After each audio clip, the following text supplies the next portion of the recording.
Some say life will knock you down. Sometimes it knocks you down twice. What if the annoying symptom you have been ignoring for months suddenly becomes impossible to ignore? Today's guest is Dan MacQueen. He shares the mindset shifts that help him rebuild after 2 brain surgeries and how you can apply them right now. This is the Your Next Success podcast, and I'm your host, Dr. Carolyn Sengel. I'm a life-first career coach and strategist on a mission to normalize questioning your career, because I believe each of us is made on purpose for a purpose only we can fulfill. The longer we live out of alignment with who we are, what we do best, and why we're here, the more we miss out, and the more the world misses out on what only we can give. The Your Next Success podcast is where we explore how to build a career that truly fuels your life.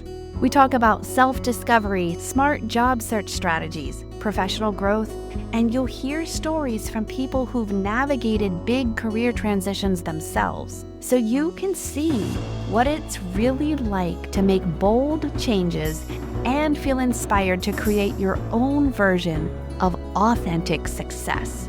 One that is aligned, meaningful, and truly yours. Dan MacQueen is a keynote speaker and storyteller who helps teams reframe setbacks, shift perspective, and become better than yesterday through practical, action-oriented life hacks. Dan's path took a sharp turn in London when persistent headaches led to a sealed envelope and a direct trip to the hospital. What followed was emergency brain surgery, a brain hemorrhage, weeks in a coma, and months of rehab where he had to relearn how to walk, talk, and smile. Dan now speaks from a place of hard-won clarity. His message carries grit, heart, and a steady belief that you always have agency, the ability to choose your response and take the next step you can control, even when you didn't choose what happened. In this episode, you will hear Dan share how he rebuilt his life after 2 emergency brain surgeries and what helped him become better than yesterday. The mindset shift that helped him move from shock to forward motion. A perspective reframe that changed his experience of recovery without changing the environment. And practical life hacks he uses to protect energy, stay organized, and keep momentum building. If you have ever wondered how people rebuild after the unthinkable, this episode is for you. Welcome, Dan, to Your Next Success. I am so excited about this conversation. I've been looking forward to it for months now. Thank you, Carolyn. It's lovely to be on the show. Awesome. So as you know, I talk a lot about careers, career transitions. I know that right now you are an amazing sought after public speaker for so many venues. So we're going to get to that, but I'd love to kind of dial it back, like dial it way back. So can you tell us a little bit about your childhood? Like, where did you grow up? What were the kinds of things that you absolutely loved doing? Sure. So I grew up in Ottawa, Ontario, Canada. Cold winters, warm summers. Ottawa's lovely, just missed the summer and the winter. Played a lot of ball hockey growing up. Ice hockey is a big national sport of Canada. I eat bread and live this every day of my life. Road hockey in the streets, it was phenomenal. Then in grade 6, I moved over to Vancouver to go to school and high school here and built myself up in those formidable years. Played a lot of soccer, a lot of football. And then went to UVic for a undergrad degree. Had a great time at the University of Victoria. I want to get a little bit deeper into some of the earlier stuff before we jump to the college things. Sure. In those hockey-loving Ottawa days, besides hockey, what fascinated you? Like, what were the things that you loved doing, or were there any particular school subjects that were more fascinating for you than others? I was in French immersion for a while. My French accent was quite good, apparently, but my English started to slip a little bit, so I had to switch back to English. But I just enjoyed sport. The competitive nature, the losing, the winning, and improving myself up. So sport was a big part of my life back then, and really grew into a love later in life. And what was it that had you move aside from high school? Like, what were your parents? What did they do? Sometimes there's things that there can actually be like generations of similar kind of career choices. I'm just curious if there's anything like that in your family, or the perspective that your parents had, and that kind of how that shaped your view of what work certainly was, what success was. So both my parents were journalists. My mom was a deputy managing editor for the newspaper here in Vancouver. My dad worked in newspapers and also worked for MacQueen's magazine, a big national magazine here in Canada. So they moved back and forth for jobs across the country a few times. And then, my parents moved. Well, my dad was like a teacher, principal, school superintendent. So we frequently would move. And at the time, I didn't appreciate it. But now I'm like, man, that was actually some great stuff, because we learned how to meet new people, build rapport, all of those things. How was your experience moving to different places as they did different things in their careers? It was definitely challenging initially, but you grew to adapt. Kids are pretty adaptable, pretty malleable. Yeah. So we adapted and we made the best of the situation. It's a bit worrisome because I moved in grade 5. So the next year I was going to move to junior high.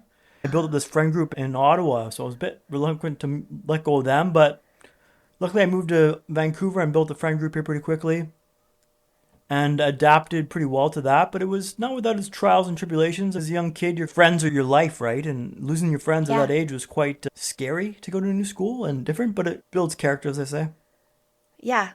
Now, what is it how did you decide that you even wanted to go to school again beyond high school? And what was it that you decided to study? How did that come about? How did all of that?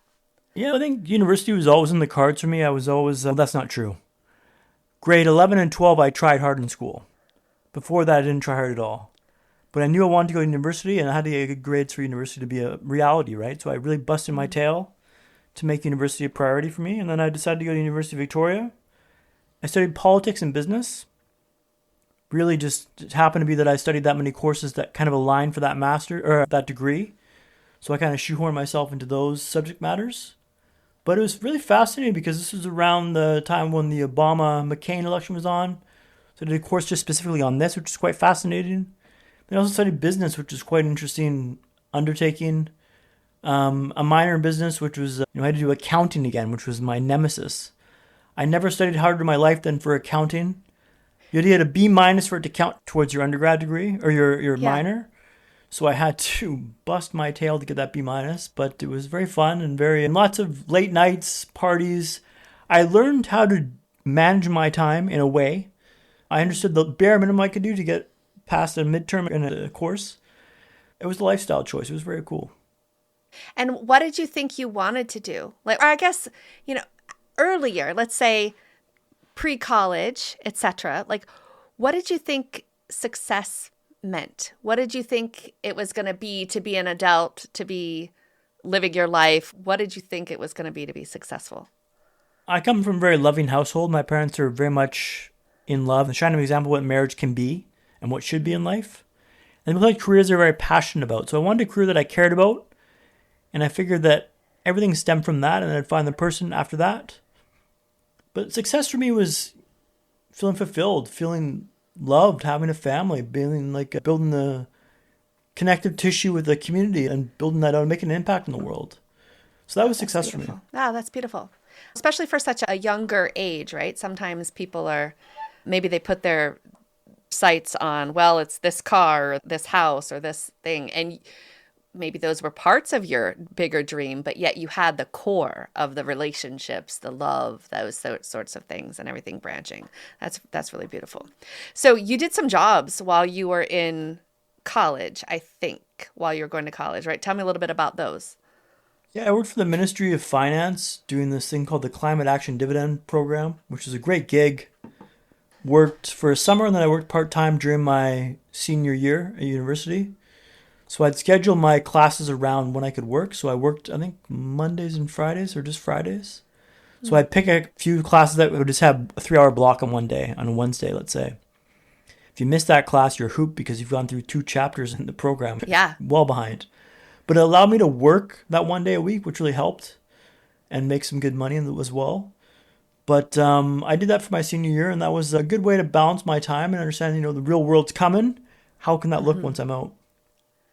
And then once you got out, what did you decide to do as far as, tell me about the job that you got then and then what happened?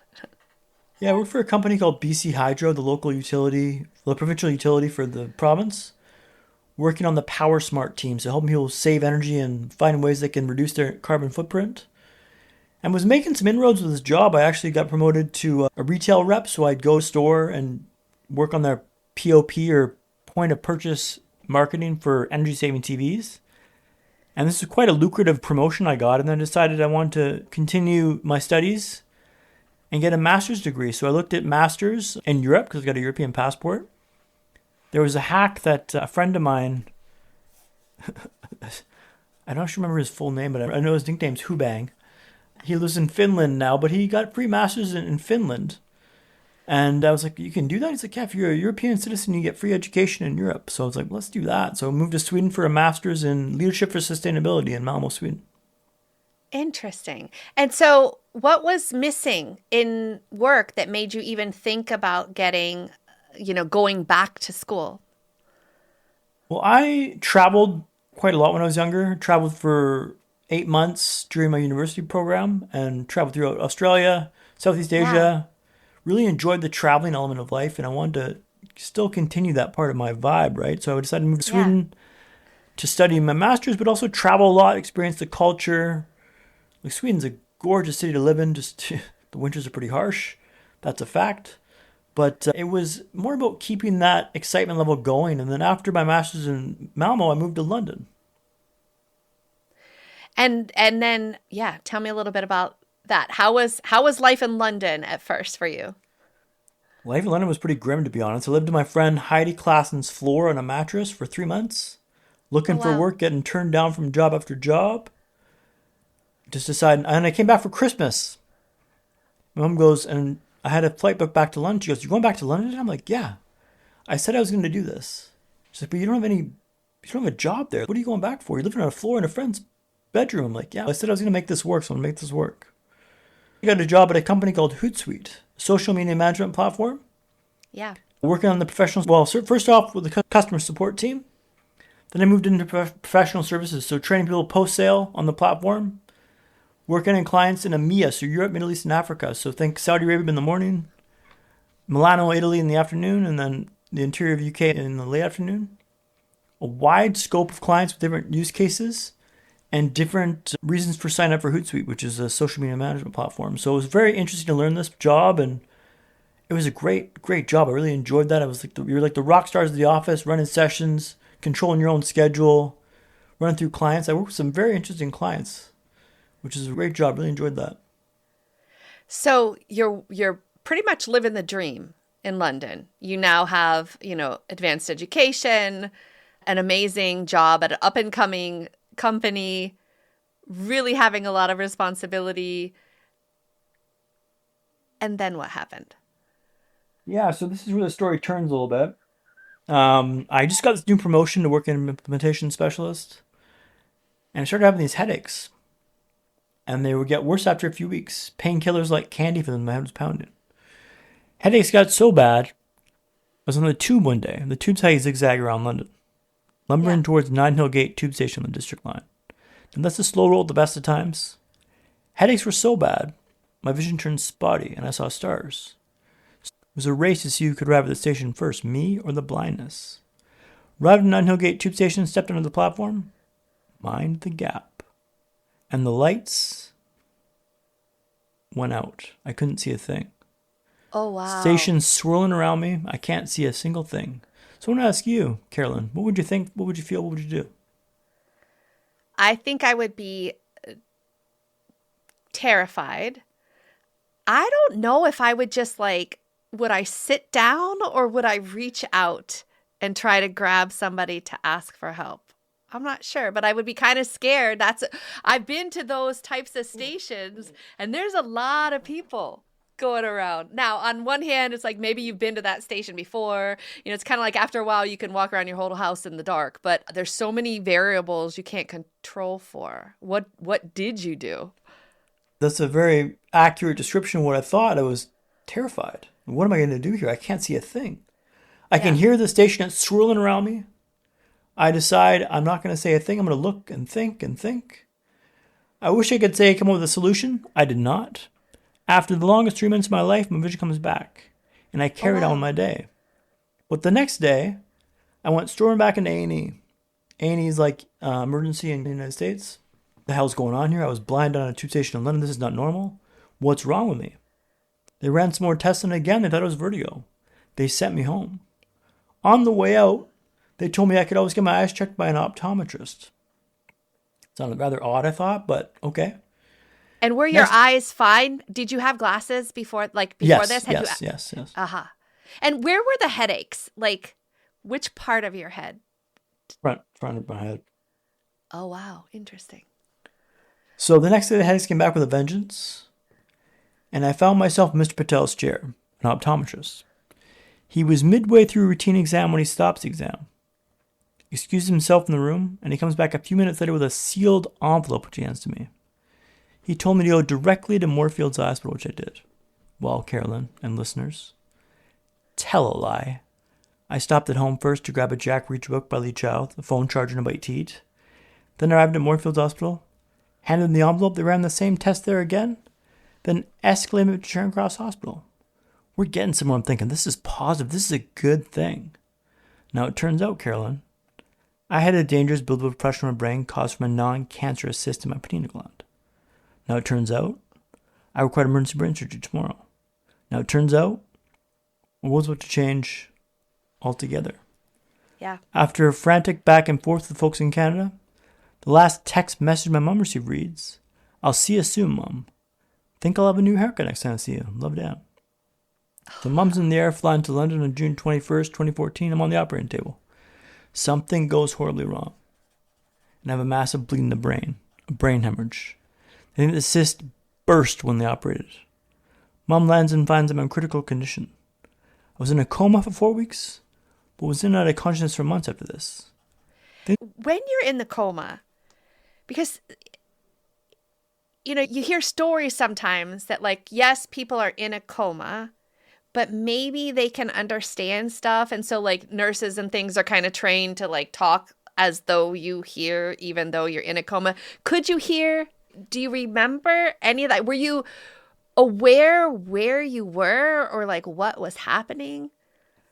I was pretty out of it. But did they have you drugged up also, probably? Yeah, I was just clinging to life here. And I had this one dream when I was in a coma that I'll share with your group now. I was on a submarine, and the submarine had a massive aquarium on the submarine, and I couldn't understand why you'd bother to build an aquarium on a submarine. We're already underwater. So I don't know what that means, but that was the memory that stood out for me. Yeah. My mom would talk to me in the coma, and she would tell me, "Dan, if you get better, we'll take you on a safari in South Africa." Oh. And she kept prodding that along, and as I got better and better and closer to coming out of the coma, she would spoon feed this to me, and I would tell her. So when I got out of the coma, I was like, "Hey, when are we going safari?" But that was 4 weeks of my life that I weren't sure if I'd make it out of this alive.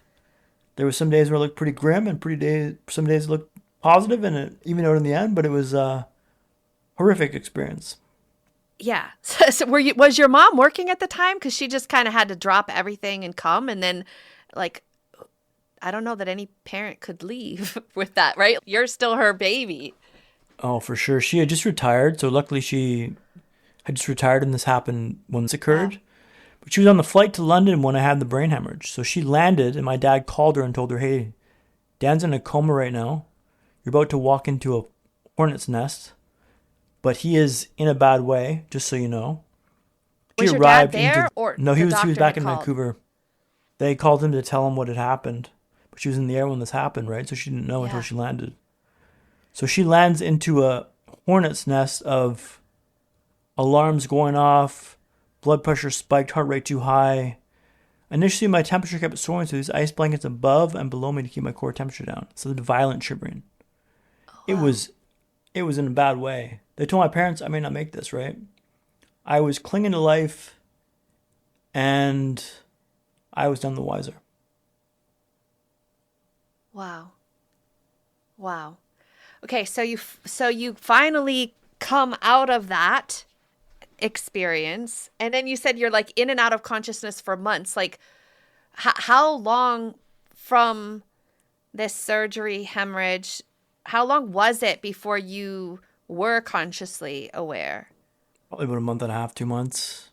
Wow. I was pretty in and out of it. Like the fatigue issue was so big, and I would be there and I would just fade out to nothing. It was a brain hemorrhage is pretty serious injury, big T, big trauma. Yeah. But it was waking up in the hospital bed, my mom, dad, and brother on the bed, and I'm trying to talk, but I can't talk. And he'll give me a pen and paper, which I'm sure they were relieved that I could still think that I could write something down. Yeah. And he go, get me out of here, and show it to my brother Cam. I go, you make this happen. Get me out of here. I don't want to be here right now. He goes, what do you want me to do, man? You can't walk, talk, or smile right now. You look pretty crunk. Like, you're not going anywhere. My reaction was, let's get out of this place. I was living in London as a European citizen. Wasn't sure if this was covered.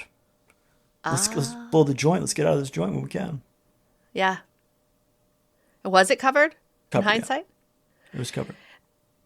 And so then what happened? Like, what was the recovery like from that point? So now it's like you're aware, you want to get the heck out of there. And then how did you try to make that happen? Well, I was told what happened to me. Hey, Dan, you had a brain hemorrhage. You've just been in a coma for 4 weeks. This is what's happened. This isn't my life. I was healthy and active yesterday, which was 4 weeks ago and a day yesterday. This isn't my life. This isn't me. And then it slowly dawned on me, like, you're in a hospital right now. You can't. My leg had atrophied in the coma, so I couldn't walk. And I'm thinking, this is my life right now? This isn't my life, is it? So the days in the hospital, the families there, the doctors there, they're all supporting you. Dan, you're so miraculous. You survived this. This is amazing. You're doing so well. But in the nights, the doctors would go home and the parents would go home. Oh. And people would go to bed and they would wail and scream and cry because their life has been shattered. We're all in one room together because it's like how they corralled all the intensive care patients together. I remember I couldn't sleep for the first few nights because it was so deafening, the cries and the sorrows of these people. And I would wear headphones initially to block out the noise. But like your life just comes to a crashing halt.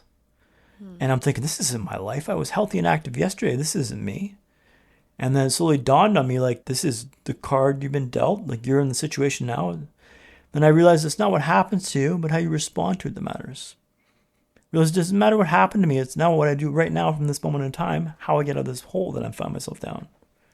And I took a lot of mindset and a lot of grit and grind to fortify my mind around that. But once I made that choice, I began trying to get in the wheelchair in 45 minutes, not 50. Next week I tried to do 40, not 45. Then 35, not 40. Incrementally ratcheting up my process, my recovery. And I began training like a maniac in the hospital to get myself back to life, to this life behind me.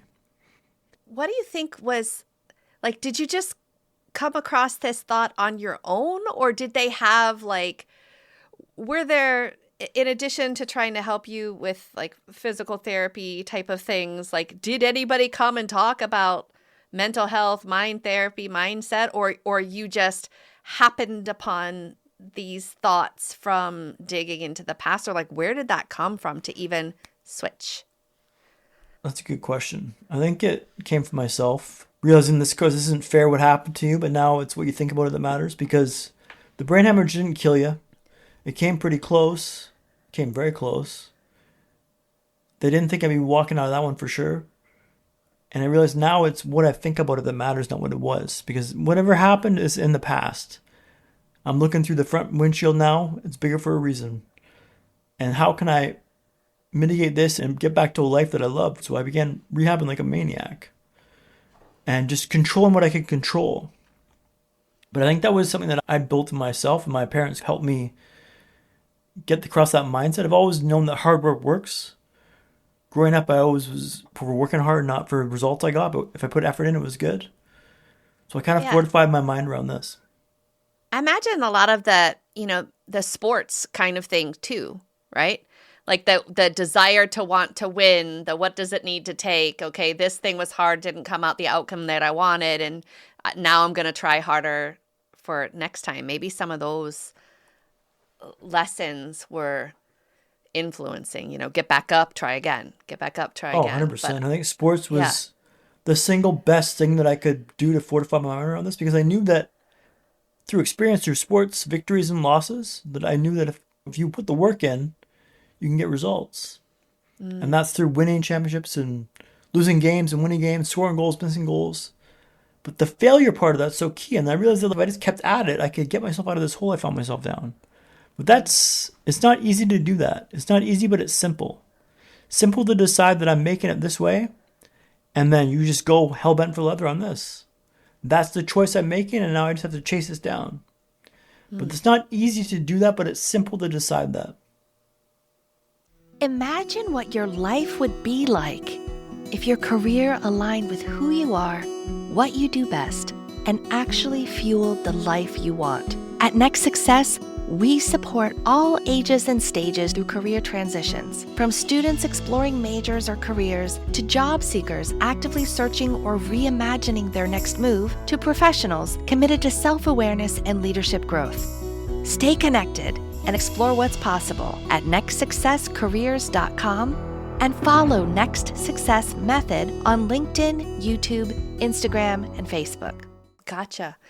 Okay, so you make it kind of like a game to get better, you get quicker at getting in the wheelchair and kind of improve in that way. And then what? Because your leg had atrophied and all of this, so how did you, because I've seen you walk now, you do stuff, you do public speaking. So all this came from post-coma, but I know there's some hiccups along the way, but how did you regain your ability to walk even or smile? I'll share 2 stories with you if you don't mind.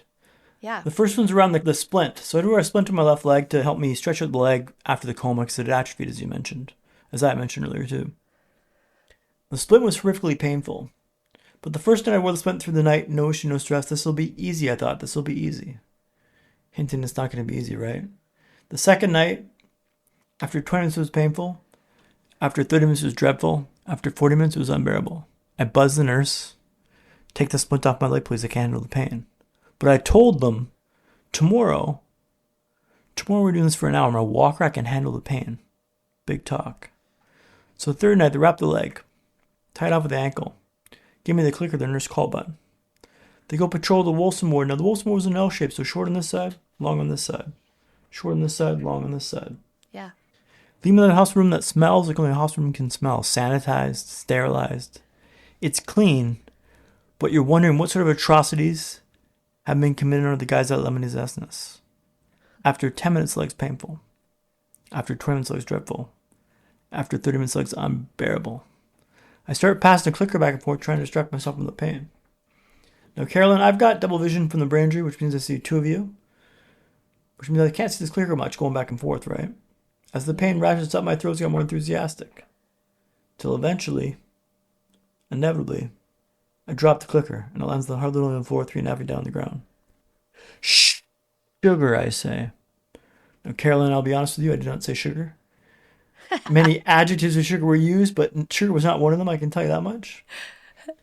I look over the edge of the bed. There's the clicker there lying on the floor looking back at me. If I get that clicker, I can stop this pain, I can end this monstrosity. The only problem was, a fall from that height might break my arm. In fact, I figured about a 50-50 chance to break my arm. A coin flip. Not the best odds. I changed tack. I'm trying to untie this one, but it's tied off the ankle, not at the hip. I can't reach that far down. I'm not that flexible. Help. Help. I'm yelling as loud as I can, but the word of Wilson was an L shape. Short on this side, long on this side. Short on this side, long on this side. Yeah. They're at the far end of the ward. They can't hear me enough for help. I decided to flip the coin. Drop down and grab the clicker, even if I break my arm. The splint's got to come with this part number 1, 2, and 3. I lower myself off the edge of the bed, and I crash down in heat, blankets, wires, cables, all a go. Ugh. The arm holds, and I hammer the clicker, expecting the nurse to come bursting into the room like the bat signal's been put up. I stroll in 5 minutes later. What are you doing on the floor, love? First of all, I say. That's a fantastic British accent there. Where'd you say you're from again? Carolyn, I did not say that. It's not what happens to you, but how you respond to the matters, right? It's not what happens to you, but how you respond to the matters. The reason why I'm telling you this story is I learned 3 lessons from this experience. The first lesson being, and probably most obvious, let's not pass the clicker back and forth. That's a bad idea. Second lesson was, let's tie the splint up at the hip, not the ankle. That way we can untie the shit that's happening going forwards. And the third lesson, probably most profound, was let's always be solutions-oriented for this going forwards. When things go sideways in life, which sure as you're born, they will. How do you resolve your issue? How do you fix your problem? Let's focus on that. With the help of the splint, I was able to start walking the halls of Wilson. Eventually, it came time to walk in Tooting Broadway. So, Caroline, have you been to London, England? I have, but it was just for like a couple days and it was a work trip, right? So it was like, I went to Imperial College in London because there were these guys that were doing fatigue and fracture mechanics test method development, and I needed to learn that same method, and I'd seen they did papers. That was my London experience. Okay, did you make your way to Tooting Broadway when you were there? I don't think so. Well, I don't think I did. There was like this one place that looked like maybe what Times Square would look like, and it had huge like TV screens and stuff up, and it was like very lit up and busy. So let me set the scene for you and your audience, okay? Tooting Broadway is an area in South London, an area they call up and coming. Think loud sirens, drugs, gangs. It's dirty, it's hectic, and boy is it busy. Why did you go there? Sorry? Who suggested to go there? That's where the hospital was. Ah, okay. So it's dirty, it's hectic, and boy is it busy. Walking with a cane, I'm walking with an eye patch. After 4 months in a wheelchair, I'm literally Bambi on ice. I turn the corner to walk on the high street for the first time. Immediately get slammed into by someone. Stagger back a few feet. Someone else scurries past me on the right hand side. I thought I was done with the rats. Someone had been stabbed on the sidewalk over here. I think it's a pretty wild place to learn how to walk. After a few days, I was thinking, this is the worst place to learn how to walk in the world. Can't they see I'm trying to walk here? Can't they see I'm trying here? And then one day my perspective shifted. Maybe this isn't the worst place to learn how to walk in the world. No, maybe this is the best. If I can walk here, I can walk anywhere. Now, Tooting Broadway didn't change, right? Right. It went from the worst to the best in my mind, and my mood reflected that. What are you looking at in your life you're convinced is the worst? Convinced is the absolute worst. Hey, maybe it is. Maybe you can find a way to turn down the suck a little bit. Shift that perspective a little bit. Iron Mike Tyson famously said, everyone's got a plan until they get punched in the mouth. Now, your punch may not be a brain hemorrhage, right? Facts. Will be a job loss, a breakup, a diagnosis for you or a loved one. You will take that punch in the mouth. How you respond? I'm offering a compass, not a map, but a compass. It always points towards true north. We're looking at things like mindset, perspective, and hacks. Hacks are all you and your team. Better than yesterday, tomorrow. Now, my name's Dan MacQueen. And the reason why I told you that story about learning to walk in Tooting Broadway is when you change the way you look at the world look at changes. And you don't need a brain hemorrhage to understand that. So I share that story to showcase the perspective shift that I underwent during this radical transformation and how I fostered a mindset of enjoying the struggle, the strain, the strife, the suck, and letting that make me be better, if that makes sense. Yeah. Okay, so you regain your ability to walk and learn amidst this very challenging place, which you decide is actually working for you because you can now overcome. If you can walk through there, you can walk any other place. And then did you go back to work? Like, what happened then? Yeah, so after 6 months after the initial brain hemorrhage release from the hospital, then I got back to rehab at home. Vocational therapy, speech and language therapy, physical therapy, and I'm back to work 2.5 days a week, 3.5 days a week. I'm turning and I'm burning. Life is getting back on. We're getting back to life. This is awesome. And then on July 28th, 2015, we had a bit of a setback. And by setback, I mean I was found unconscious in my flat by my mom. The shunt that's in my brain after the first brain hemorrhage had blocked into hydrocephalus, or water on the brain. I woke up the next day in the hospital. The beeping noise of the heart monitor going off behind me. Beep, beep, Yep. beep, beep. What happened? What happened? What happened? Then you had a second setback. What do you mean? I was told it's very rare. Less than 10% of cases, they tell me. But I've been working for a year to get back to the office. The year to put this behind me. This was the depths of the human experience. I describe my recovery like a W. So I'm going through life in London pretty good. The first setback occurs, a drop down. Then that was devastating. I don't want to make it seem like this was a light encounter. This is capital T trauma. But I'm screwing back up, back to work. I'm putting this behind me. I'm getting my life back together here. And the second setback occurs. It's not where the first one was. Much lower. The depths of the human experience. Rock bottom. Now, I laid in the suck for a few months, felt it in my bones, and decided never again am I going to ever feel this way in my life. So rock bottom. Bedrock's a pretty good foundation to build from. So I slowly got to work. The gains from rehab were lost, but I knew I could rehab faster. I'd just done rehab. I could do it again. So I got to work with a vengeance. And I clambered back up. And now we're still on the rise. Upward trajectory. But it took a lot of work, a lot of mindset, a lot of graft to get to where I'm at today. And now, was your mom still in London? Like, did she just move there because you were there and wanted to stay there? Or how did she just happen to come and find you? So we used to meet. She stayed in London for 2 years after the brain injury to help me get back to life and support me there. We used to meet the 2 before I went to work in the morning. She'd go off on her walk. I'd go into the office. Happy days. One day I didn't show up. Calls my cell, no response. Walked to my flat. Knocks on the door, no answer. Opens the door. There I am, unconscious on the floor. So he calls 999 and rushed to the hospital. And I woke up the next day.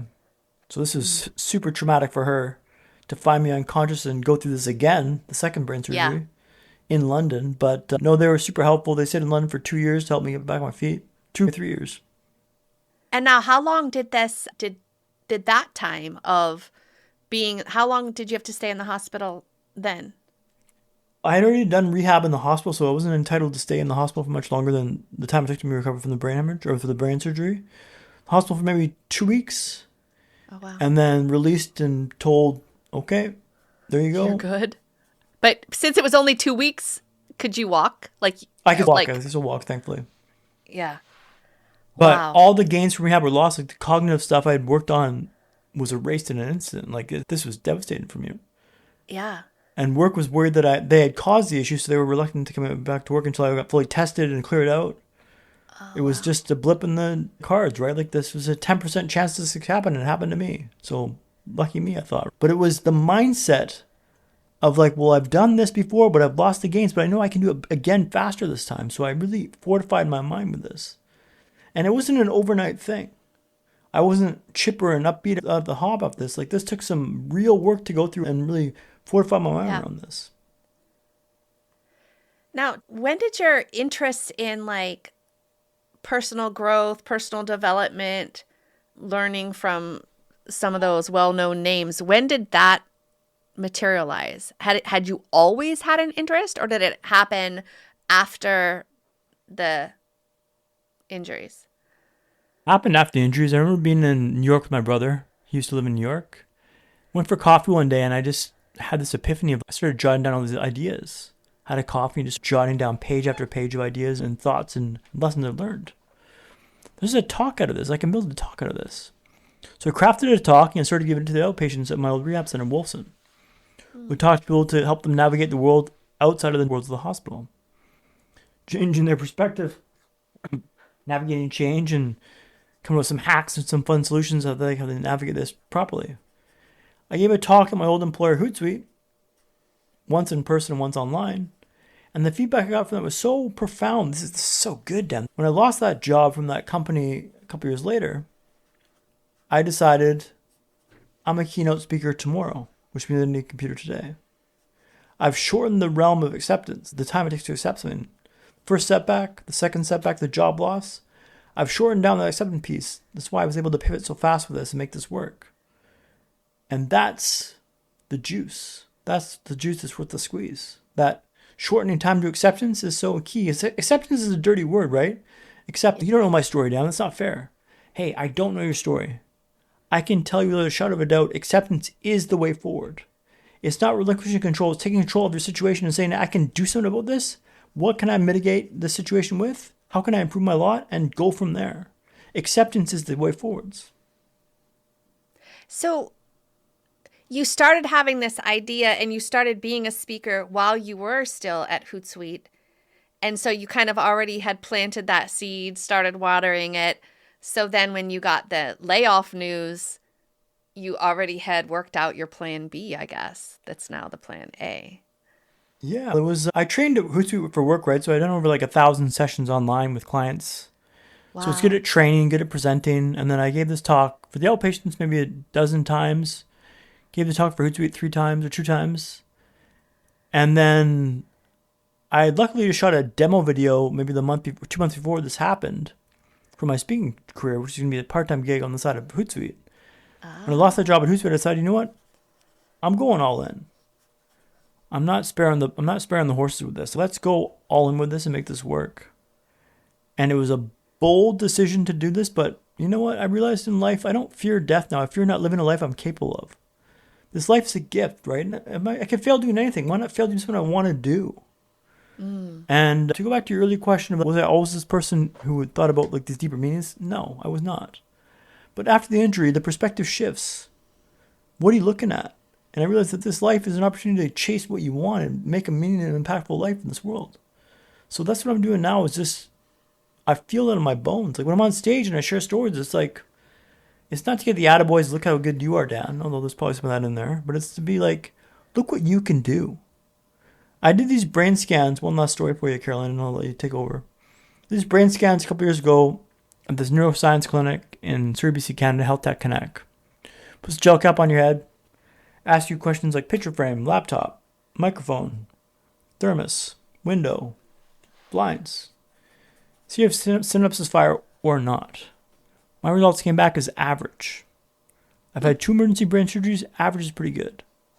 I read this as I'm shockingly average. Average. There's no way I'm average. Have you seen what I've been through? Stuff that. Average.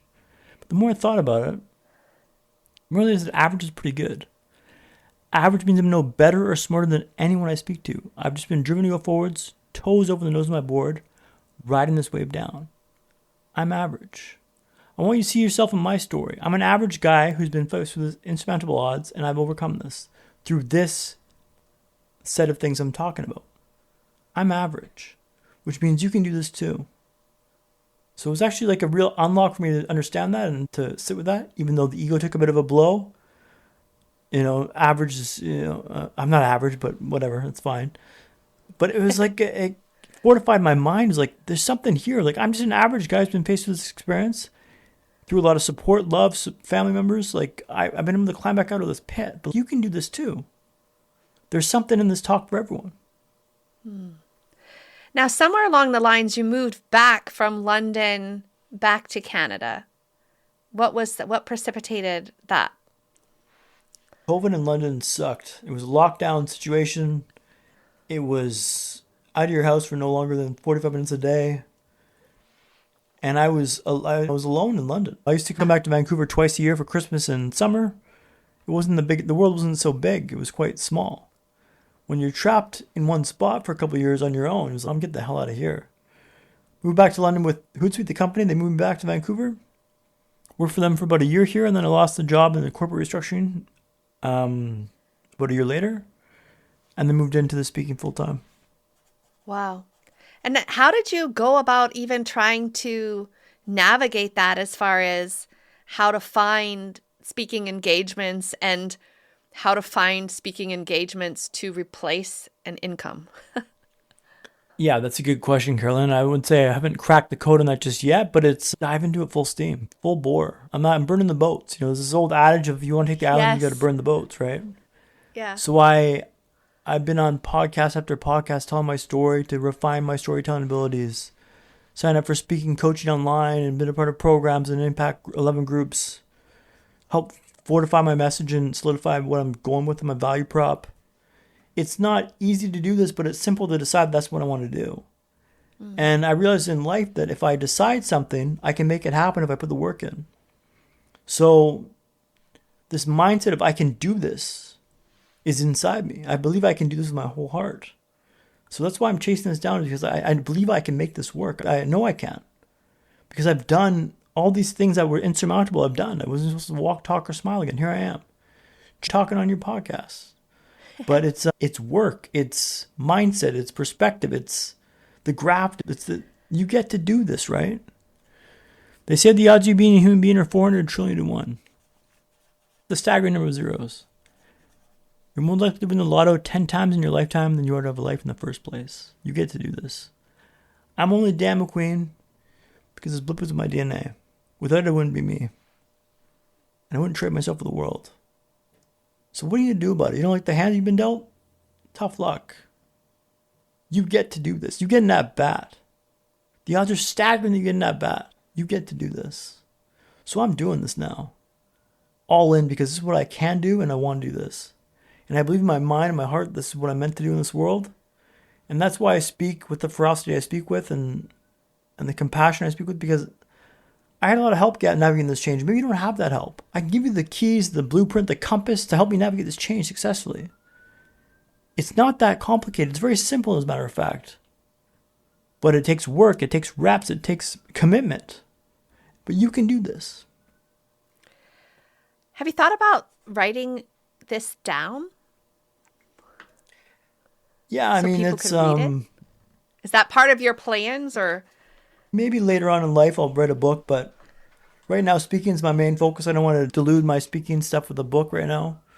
Yeah. The stuff I speak about is my story, is what my writing would be. So I'm writing it away, and I'm still writing up new hacks and slides and stories and what have you, but it's maybe in the future, we'll say. Yeah. So what are some of your hacks or things that you found make it? Because I don't know. You had to learn how to redo so many things. Right? And planning an organization can be hard for anyone. I can imagine after trying to recover from 2 huge setbacks. But what are some of your things that help you to make, your systems or habits that you live by now? Sure. So I'll share one with you that I haven't shared in a little while. It's called icebreakers. Oh, you're walking in a busy area. You want to find an icebreaker. Someone walking your direction and you follow behind them. Let them break the ice for you. In London, this is quite key because you want to have an icebreaker to reduce the bandwidth and strain you're facing. Piccadilly Circus, Oxford Circus, they're bloody circuses. If you can walk behind someone and save that bandwidth, you're reducing the strain and fatigue you're facing, right? With the brain injury that's fatigue now, my battery's about 75% of yours. If I'm not intentional with my day, I can burn that battery quite quickly. I also use timers on the phone, alarms on the phone, reminders that set, like I've got an alarm at 11 o'clock with Carolyn. Be on time, so I get a 10:50 alarm. Timers on my phone, so I'm scrolling through Instagram or something before bed. Give myself 15 minutes, timer on the phone. But I'm gamifying life. I'm making this work for me. Use the phone for a positive element, right? I was on this podcast a little while ago about gaming. I'm not a big gamer, and I was like, what am I going to talk about this? He goes, do you ever play video games? I played video games back in the day, like Mario Kart 64, like an OG video game. So I go, okay, cool. Life's like Mario Kart 64. You're driving around the track, the mushroom circuit, there's an obstacle in the second left-hand turn. You hit it first time, hit it the second time. Dude, you know the obstacle's there. Hit it the third time, you're like, dude, the obstacle's there. Drive around it. There's patterns in life as video games that you'll show up. You know they're coming up. Avoid them going forwards. If you can gamify life, it's less stressful to deal with. I've got a podcast that's on pause right now called Play Loose, Look Tight, documenting the process of life after. What does it mean? Play loose, look tight is a life mantra in 4 words. Play is the first word by intention. When life's about play, it's not stressful. You're having fun here. You're enjoying yourself. That's the whole point of life, is to have fun, enjoy yourself. Play loose, and you're having fun here. But also look tight. Intentionally address in demeanor. On time and intentional with how you show up for yourself and others. It's a life mantra in 4 words. But the play word is so key because that's how I navigated this stressful stuff, is I made games of this. Those hacks really helped me alleviate this situation. And this is how I look at life now. Is this how I can hack it, how I can improve myself with this. And it's understanding the patterns that come up again and again. Because there's patterns that show up again and again. You just have to understand them. I wish I could say get the patterns of the second failure, but it's usually third or fourth. But failure is first attempt in learning, as my friend Rial says. I love that, yes. So failure is such a key part of this vibe. Like, I don't care if I fail. I don't care if you see me failing, because I'm a 39-year-old guy now, 39-year-old man, which is shocking to say, but like, to fail when you're 39 is pretty humbling, to be honest. I should know these lessons. I should know this by now. But that reset of the brain tree kind of alleviated a little learns I had built. But I get to do this, right? I get to do this. How has your idea of success shifted as you've grown, or did it shift? Like, what do you feel success means now, or what is authentic success for you in this moment? There's this lovely adage by, I think it wasn't by Goggins, but I've heard it on him on a podcast or in a YouTube short, and he goes, imagine you're on your deathbed and all these ghosts of who you could have been are around your bed and saying, if you only tried this, you could have become this, you could have done this, you could have done that. I want them to come around my deathbed and be like, you know what, Dan, we tried to get you a few times, but you sure as hell proved us wrong. You sure as hell made this most of the life that you were given. Success for me now is making an impact, to showing what's possible, to show you that, you may be down now right now, but you're not dead to rights. You still got a chance. You still got one move left. And that's to try. You can't lose that effort of trying. That's the most important bit, I say in my talks. You got to try. If you're not trying, I can't help you. But if you continue to try, you can dig yourself out of this hole you're down. Try, that's the most important bit. How do people find you? I mean, I'd highly recommend for anybody who needs a motivational, inspirational speaker to absolutely try to book you either for in-person or online. But what's the process? How do people find out more about you or get in touch? Yeah, thank you, Carolyn. So my website's MacQueen Dan, MacQueen Dan.com, which will be linked in the show notes. I'm also MacQueen Dan across socials. I speak remotely and in person as well. But this is a message on my heart and something I really think the world can improve by. I'm not special. I'm not gifted. I'm not special. I'm an average guy who's telling my story about what I overcame and what I did and the strategies I used to do that. And they're not complicated things. They're very simple things. So that's the best way to reach me. Thank you, Carolyn. Thank you so much, Dan, for sharing more of your story. It's absolutely fascinating. I can't wait to see what you continue to do with this beautiful impact that you're having. And I promise you that should you ever read a book, I might be one of the first ones. Should you ever write a book, I might be one of the first ones to buy it. And definitely would love to continue, hearing from you and staying in touch as you continue on your awesome journey. Well, Carolyn, thank you for having me on the show today. It's been a great opportunity to speak, and I really appreciate you. Dan, thank you for sharing your story and truths. Many people can use these to transform setbacks into a new level of success.